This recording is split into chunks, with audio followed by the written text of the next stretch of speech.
Hey and welcome. April 15th was quite a meeting. We've got so much to go over today, so are you ready? All right, let's get it.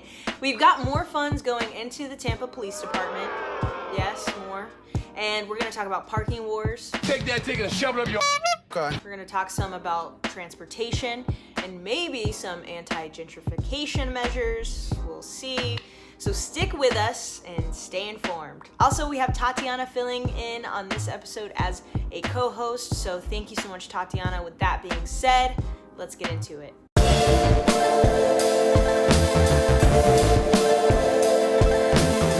Hey y'all, my name is Megan, she, her, hers with Tampa Bay Activist Network, and we are back.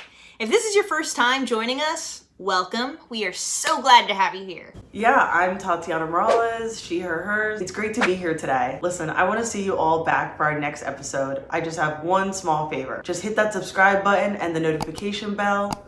We work so hard to keep you all informed. Also, we appreciate your likes and comments. It keeps the conversation going. Yeah, I have to say, this meeting was a little bit more exciting than the April 1st meeting. Emphasis on a little bit. Right, so we've got a full agenda going on for us today. So what do you say we dive right into the April 15th City Council regular meeting? Yeah, so we're gonna kick it off with the recurring theme of City Council, specifically Joseph Citro not listening to us when we say we do not want another dollar invested into the police. Right. Remember how last episode we talked about Rise Tampa?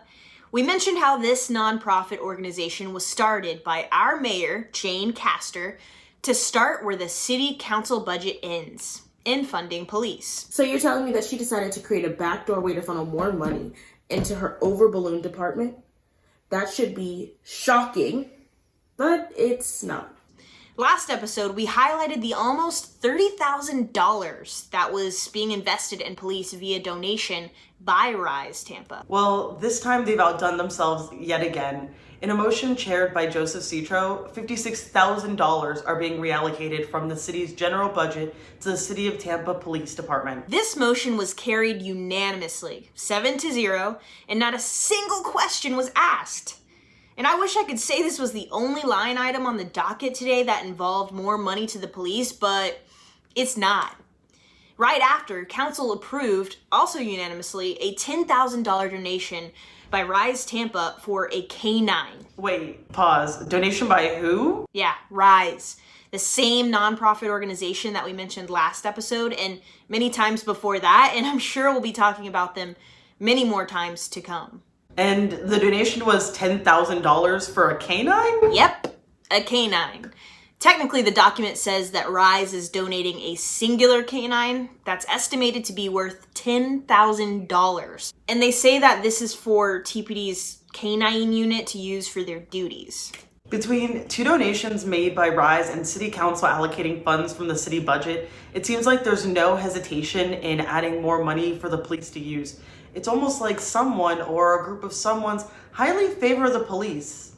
Right, and it's funny because of course we've heard City Council tell us over and over again that there's no wiggle room in the budget and that reallocation is just not possible. Time and time again, they prove to us that they really are capable of making the impossible possible. I saw that right after they actually approved money for the fire department. The fire department had been asking for money and it seems like they got it, $45,000. Well, the thing with that is that the city of Tampa didn't actually give any of that money to the fire department. They approved the motion, sure, but that was a donation by the Friends of Tampa firefighters. So after the fire department asked for more money and got denied, the only way that the fire department would get any more money is if people donate it and not if city council reallocates money. It's not like they are repeatedly adding more money to TPD and even approving a multi-million-dollar project to move the TPD headquarters. Right, and to be clear, City Council, what exactly is the issue? Firefighters and EMTs are trained to save lives, while TPD is repeatedly shown to not serve and protect lives. You don't see protests that are against the fire department. I mean, there's a reason for that. So let's dive into item number 37 for a bit. This is going to be related to the parking regulations. So think about where you see parking meters most commonly. Ybor City, Channelside, downtown, Those are the places that come to my mind most immediately. And what they're discussing has to do with how we will pay for parking when engaging those areas of town. Councilmember Dingfelder had some objections about number 37, so let's hear it. One of my biggest objections to this is that I think it's a tremendous delegation of council's powers. I think that that's a dangerous precedent. And the reason I say that, it's not a power trip, but it's a function of the community's ability to have input to city government. And that's through city council. And we saw that as related to some of the Sunday parking issues as related to this. The administration did one thing, and then they basically ignored the community's concerns about the Sunday parking. And if it wasn't for this council and our ability to address that particular part of the ordinance, I don't believe it would have been fixed. What Councilmember Dingfelder is talking about here is an accommodation for parking related to church Sundays. In other words, from what we understand, the original plan was to meter parking 24/7. Dingfelder is saying that Sunday churchgoers had an objection, and thanks to the council, he says these issues were heard. Yeah, so basically item number 37 has a provision that makes an exception for 24/7 metered parking on certain roadways on Sunday from 8 a.m. to 2 p.m. That's all well and good for the Sunday church-going crowd, but not every Tampa resident goes to a Christian church. This is once again an example of the city catering to the most represented group rather than the least represented group. Councilmember Miranda has a few words of wisdom on this subject. This is a clear understanding of what government's all about. Not about what they want, meaning the administration. It's not about what we want, meaning the council. It's an idealism of meeting somewhere in the middle, having a discussion, and coming up with a result. And if you think Washington is bad, I don't want that type of feeling. And I'm not talking about all of Washington. I'm talking about certain individuals. You gotta love Councilmember Miranda's tangents. Half the time, I have no idea what he's going on about. Anyways, it sounds like he was trying to say the government isn't about what the Castro administration or the city council wants, but rather what the people want. Okay, Councilmember Miranda. Well, when the people were talking about defunding the police, you were clipping coupons at Publix. So, I don't know, maybe take your own words seriously or something? As it goes on, they decide to vote on the matter. Item number 37 is an ordinance which, unless otherwise posted, requires all members of the public to pay for metered parking 24 hours a day, 7 days a week, with some exceptions on Sundays between 8 a.m. to 2 p.m. So let's see how the city council voted on this issue. Item number 37 was motioned for approval by Councilmember Miranda and seconded by Carlson. Yeah. Yes. Goose. Yes. Dingfelder? No. Carlson? Yes. Petro? Yes. Miranda? Yes. And Maniscalco? No. Motion carried with Dingfelder and Maniscalco voting no. Well, there you have it. A 5-2 vote with only Dingfelder and Maniscalco voting no. If we lived in a just and equitable society, perhaps metered parking would be fine. But we don't live in that society. Earlier in the meeting, the city council spoke about concerns about the department being in the red. I wonder if there was any way they could have funded it other than nickeling and diming Tampa's residents every time they stop their car. Any ideas? Nope, can't think of one. When I think about metered parking, it really disgusts me that downtown, the hub for both the city and the county government services, requires metered parking during government operating hours. I mean, think about it. If you get subpoenaed by the state attorney, you have to pay for parking. If you need to make a comment or lobby your officials, you have to pay for parking. If you need to go to the county clerk office downtown, again, you have to pay for parking. If that wasn't bad enough, now they're making it a requirement after government hours as well. This will only stand to harm the poorest among us. Exactly. Think about it this way. If society was organized where everyone had free access to public transit, they could actually get all of us from point A to point B without costing us an arm and a leg, then sure, a parking fee would be fine.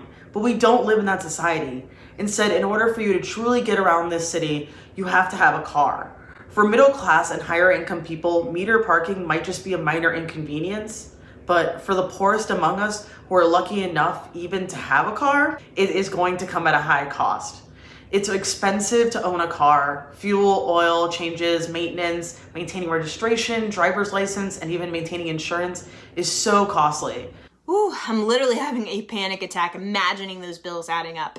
I mean, some people like to travel downtown on the weekends or weeknights for a little bit of recreation. It could be a fun family fare to go downtown and walk to the park or peruse Riverwalk or enjoy one of the locally owned downtown restaurants, plus the shopping. But for Tampa residents on an already tight income, it's already severely limiting to how much they can spend on recreation. Some poor people literally never have an opportunity to have fun. And metering parking in downtown after hours is just another barrier that'll cause the poorest among us to miss out and have to spend time isolated and alone in their homes, if they're lucky to even have a stable home after the pandemic ends. Right, and think about Channelside and Ybor, two other areas that commonly have metered parking. Again, these are fun areas. Even during the daytime, on a Saturday in Ybor, you can take the whole family, window shop, have a Cuban, and then play in the beautiful parks our city has to offer.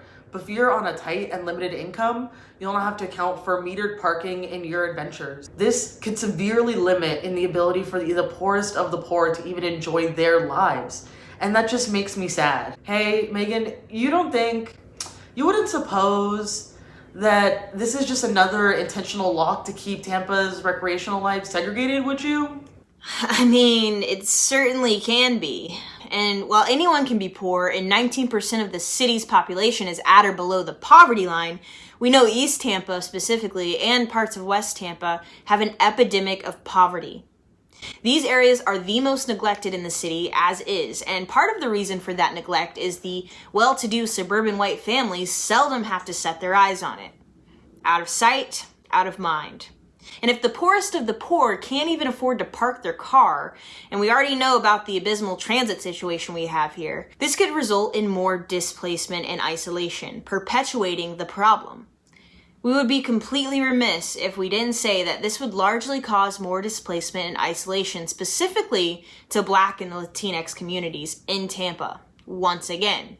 How much you want to bet when they build that gross-ass city center in East Tampa, they'll find a way to meter parking there too? Want to put $25 down, $50? Whoa there, I can't place that bet because odds are you're probably right.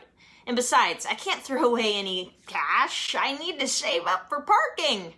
So don't mind me. The next item presented to City Council is the City of Tampa Advanced Traffic Management System Project Overview, which is presented by the Florida Department of Transportation, or FDOT for short. FDOT explained that the City of Tampa, the greater Tampa area, are operating under an obsolete traffic management system that is not in sync and needs to be upgraded.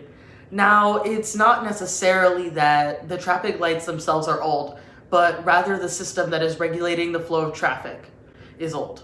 If you've driven in downtown Tampa and you've noticed that all the lights in the direction you are going turn green or red around the same time, this is because Tampa is operating with the new system. This is why there's no getting stuck at certain lights in these areas, because the system is completely integrated. This new ATMS program requires sensors at intersections to determine the amount of cars present and adjust accordingly for the flow of traffic.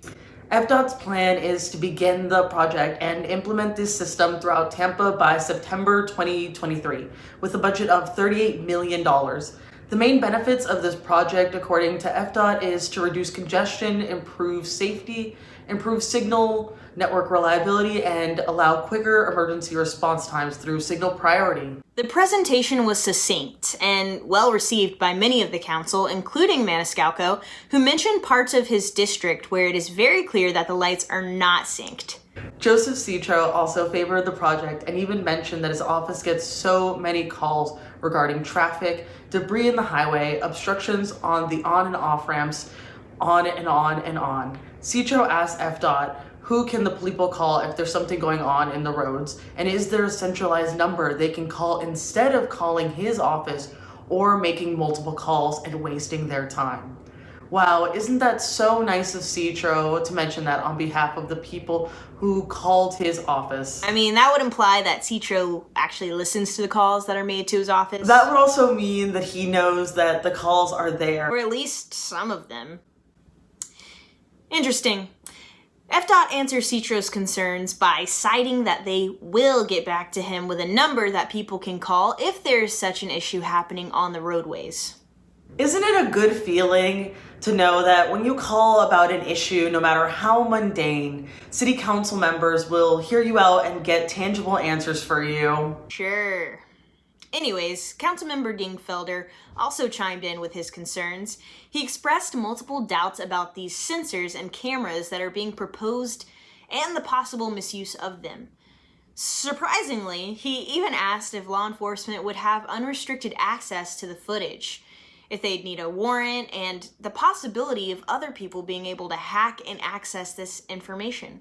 The response from FDOT is that the cameras do not record, they are only used to count vehicles, and the sensors also don't record information. Since they are traffic devices, other agencies, such as the police, could have access to them under the right circumstances. However, these conditions aren't made clear. FDOT also states that they have assured cybersecurity measures are enabled so that if someone was trying to hack into the systems, they would effectively block or cut off communication with that signal. After Dingfelder felt his questions were answered, Councilman Goods asked about lighting under highway overpasses, as he feels that this is a concern that needs to be addressed. He recognizes that oftentimes the houseless folks reside in areas such as the ones underneath the overpass. The response is that this is an issue that FDOT has supposedly worked through with the houseless folk before. FDOT mentioned that placing lighting in these areas in some cases has actually resulted in the houseless removing or damaging the lighting since they seem to not want them on. I think that makes sense since most people don't sleep with multiple fluorescent lights in their face. Right, and most of us turn the lights off and go to sleep, so I find it odd that this conversation seems almost like an unusual circumstance to FDOT and City Council. But still, that is essentially the end of the conversation and will likely be addressed later down the line. Right after the FDOT presentation, Councilman Carlson submits motion related to the traffic and safety, prompted by the conversation City Council had with FDOT, that the mobility staff be requested to study the possibility of installing crosswalks, and where necessary, always stops or lights at every public school entrance or exit in the city from the school property to the immediate adjacent block. If crosswalks cannot be installed because there is not an existing sidewalk should be installed by the city to allow the crosswalk installation. Further, that a report be brought back before council on June 24th, 2021 at 10 a.m. Carlson noted that in many areas there aren't sidewalks available, and this is something that has been addressed many times before, but he highlights the legal constraints that prevent the city from doing anything about it. According to what we know as of right now, crosswalks have to connect sidewalk to sidewalk. If the area where we want to put a crosswalk doesn't have a sidewalk, then a sidewalk must be installed. But if the place is in front of a private residence, they can't really do anything about it. So you can see how this goes around and around, going nowhere, and puts people at risk just to cross the street. So Carlson motions to have the mobility staff look into these options, rules and regulations of installing sidewalks, always stops, or lights at every public school entrance or exit in the city.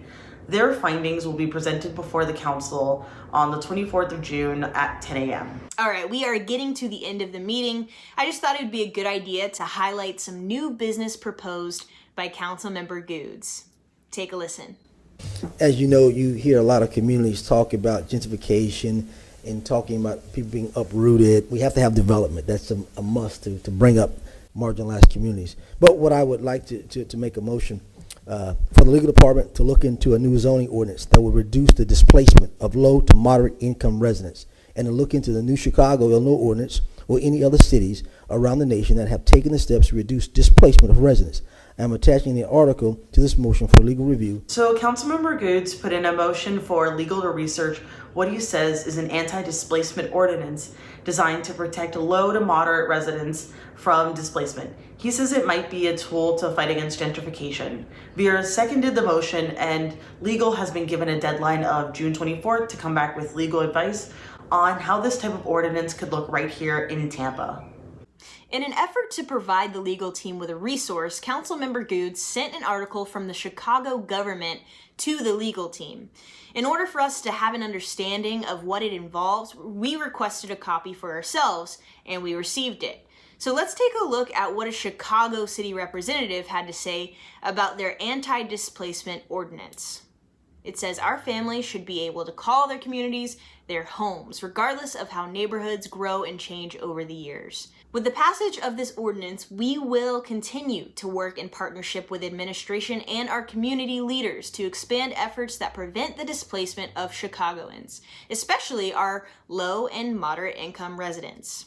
This was said by Daniel La Spada, the First Ward Alderman. It certainly sounds promising and like it might be a step in the right direction, but is it wrong that I have doubts? Right now, the city council is only researching this ordinance, so I'm feeling like those of us in the community might want to research the ordinance. If you are a viewer and you know any Black or Indigenous organizers in Chicago that work on housing and neighborhood justice, leave us a comment and let us know if you think Chicago did right on this ordinance. Also, if you are a housing and neighborhood justice organizer here locally, now might be the time to research this and engage with Councilmember Goods. Talk about the Chicago ordinance, whether you think it's good, bad, or needs improvement, and bring your ideas to the table. We hate that they have a deadline of June 24th when the gentrification issue has been happening since 1990 forever. But we'd hate it even more if those with boots on the ground were left out of the conversation. Right, but we'll do our own research and definitely report back what we find, good, bad, or indifferent.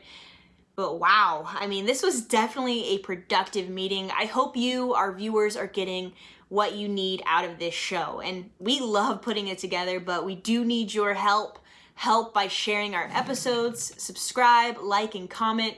Bring our episodes to the forefront. Consider having a family day dedicated to watching our show so that you and your family are up to date on the issues that matter to you. Take it from us. You'd rather watch our show than sit through those long, drawn-out meetings.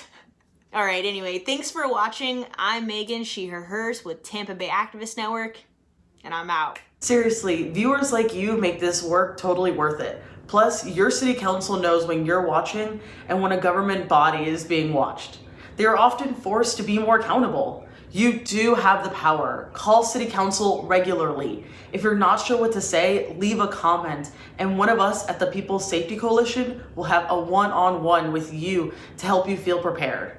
All right, I'm Tatiana Morales. Thank you for watching, and stay tuned for another Frontline Activist message.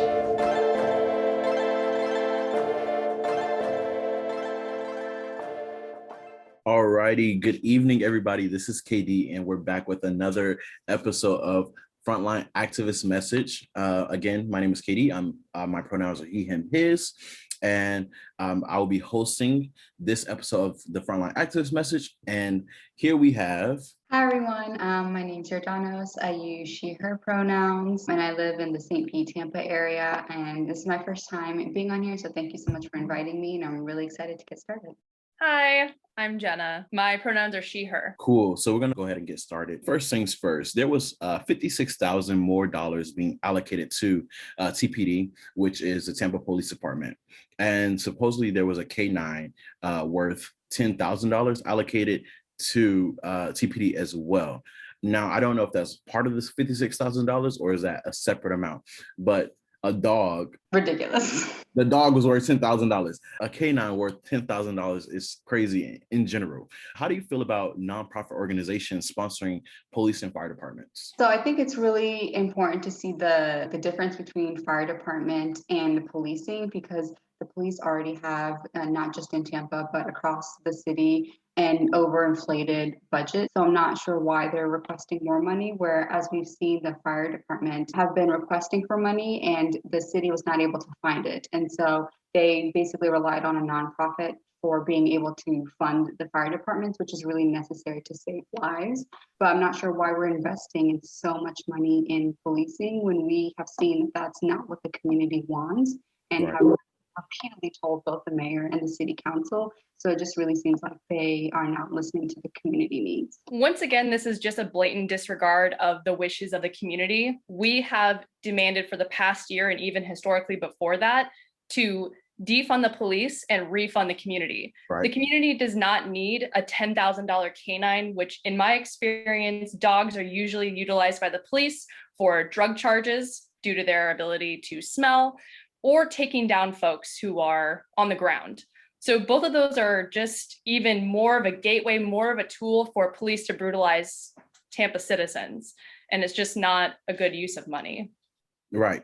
And we've seen how the fire department recently requested funds from city council, but they were denied those funds. Yet they were more than willing to allow funds to be donated from a nonprofit organization. So it's like, what are we telling people that's actually here to save lives? We have actual firefighters and EMTs who are actually saving lives being denied money from city council. Yet you have people that's brutalizing people, that's giving money left and right. Yeah, so that's definitely not cool. And in addition to allocating funds from the city budget that's designed to work for all of us, specifically into the police, we're now funneling money from a third-party organization, a nonprofit organization, which we've all come to know has ties to the Mayor Jane Castor.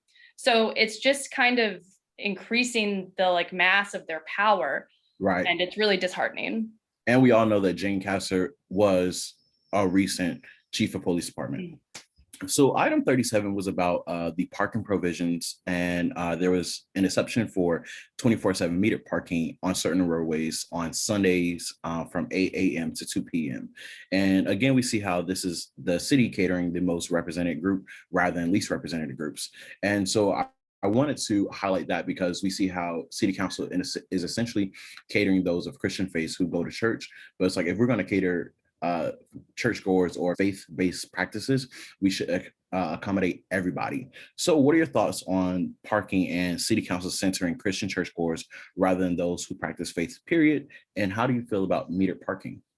I really like your last point there, that we can't just kind of pick and choose who gets an exclusion from certain policies. Like, we need to include all people of faith. Like, I know there's a Buddhist temple nearby, there's also mosques. So just characterizing one specific group without including everyone else doesn't sound fair or unjust. So I really like how you brought up that point.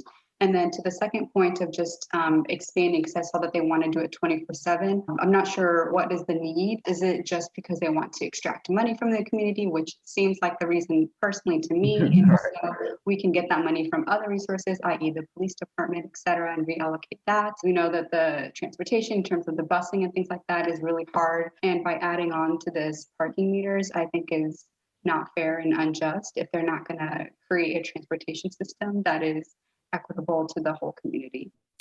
Again, it's just disproportionately affecting those with the least resources, which Tampa seems to love to do, especially charging for parking. So it's already creating inaccessibility to certain areas of the city, especially considering that you pay your tax or your traffic tickets, you go speak to your representatives downtown in these metered areas, which that creates a barrier for the most vulnerable folks baseline.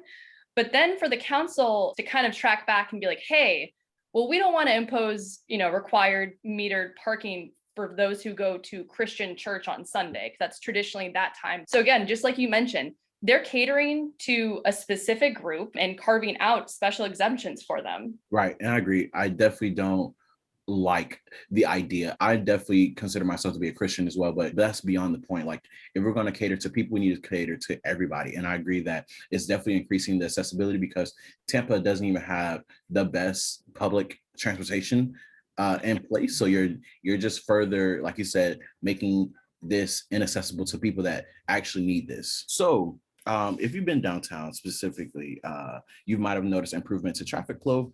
And this is part of the Tampa Advanced Traffic Management System project overview, which is presented by the Florida Department of Transportation during the City Council meeting. So are you in favor of that expansion? I am in favor of improving the infrastructure. As you mentioned, in Tampa, there really are no options for public transportation. They're few and far between. They're poorly funded. So a lot of citizens of Tampa do commute by vehicle.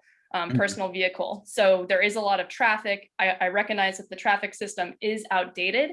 However, a point of concern that I saw was the installation of new technology, specifically cameras that might possess the ability to somehow either currently or in the future undergo biometric recognition, facial recognition, which has come up recently in discussion as a fear of the advancement of technology. So I would really like that clarified by City Council explicitly, the capabilities of the camera and the technology, who can access that information, because if TPD can get their hands on it, oh man, before going forward with supporting that policy or not. From the surface level, it sounded beneficial because it talked about like converging traffic, because there's a huge like backup of traffic, especially like on a Saturday if there's like a gang or something happening, where you're just kind of like in a standstill, or it's like stop and go traffic. And so updating the traffic system so like all of the lights turn at a certain time and like congruence with each other sounds really helpful. And that also I feel like would stop pollution from like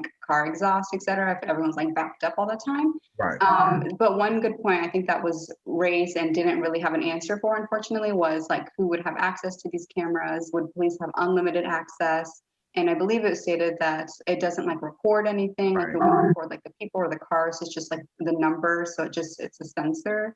So it just like counts how many cars there are to kind of determine what traffic is needed. So I think we would need to have more answers to those questions in terms of what the security looks like, who gets access to the security, and what level of access. Is it unlimited? And hopefully we'll be able to get those answers from the council. I definitely agree that there needs to be more clarity, because this can backfire on citizens of Tampa, being that organizations such as TPD can use it to negatively affect the citizens and use it against them. Speaking of legislation that needs more clarity, what are your thoughts on the motion for the anti-displacement legislation? Again, it's kind of similar to the one before. It seemed like it had good intentions. The motion was kind of vague, though. It didn't give like specific action items that the council would do. So maybe it's a stepping stone for them. Like this is the first introduction, and then we'll do more things.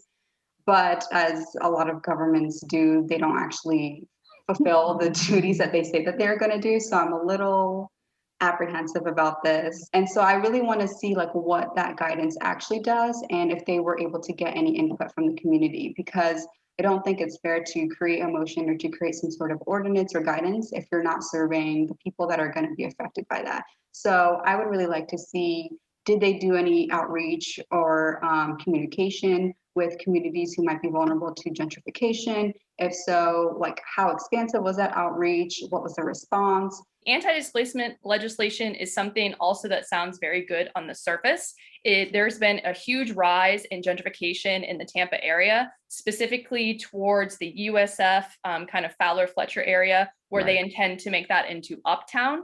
So anything that could give rights to the citizens, especially those in the lower income communities, to fight against these developers that continually just get free reins in terms of the harm they can inflict in creating profit, essentially. So I would like some more clarification of that, just because as history serves us, it seems that city council isn't always truly in the favor of the people. Right. Not all the people, just certain people. Right. So I would like that kind of run through with a fine-tooth comb before that's truly implemented. I believe it was Goots who motioned it. I apologize if I'm wrong. But when he motioned it, he mentioned how it's being played out in Chicago. So I'm assuming they're going to use Chicago as a model, or at least like for reference as far as like research. Because from my understanding, it was more so like, hey, gentrification is a problem. This is like a motion towards like anti-displacement legislation, but it has like the community in favor. This is what they're doing in Chicago. Do your own research and let's convene and try to do something here. I'm not sure like what year it happened in Chicago, so I would like to see like what is the effect over time, like if it happened 5 years ago, or if it happened something recently within like the last 6 months. And then also a second point, to hear activists on the ground in Chicago that are working on anti-gentrification measures to see what their response is on the ordinance and if they support it as well. So that way we can see what the actual community feels. I agree. I don't feel like city council listens to the people. So I feel like something that they can do is actually go out into these communities, which I don't feel like they're going to do.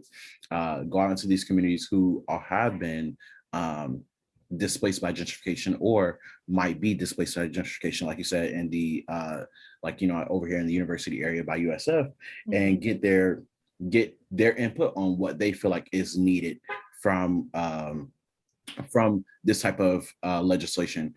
I believe when reading, there was talk about how you can definitely improve these communities while keeping the same people inside these communities, and that's what we need, instead of having people from outside of the community come in and improve these communities and are further moving people out.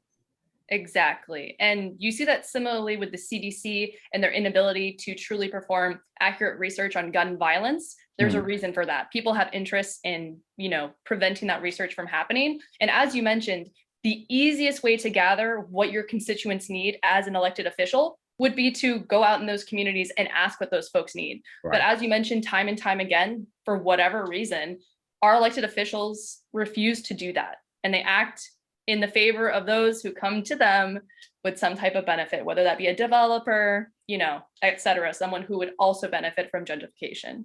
Right. And then I would say even more so, sometimes I feel like city council or city leaders or whatever, they act in what they feel is necessary.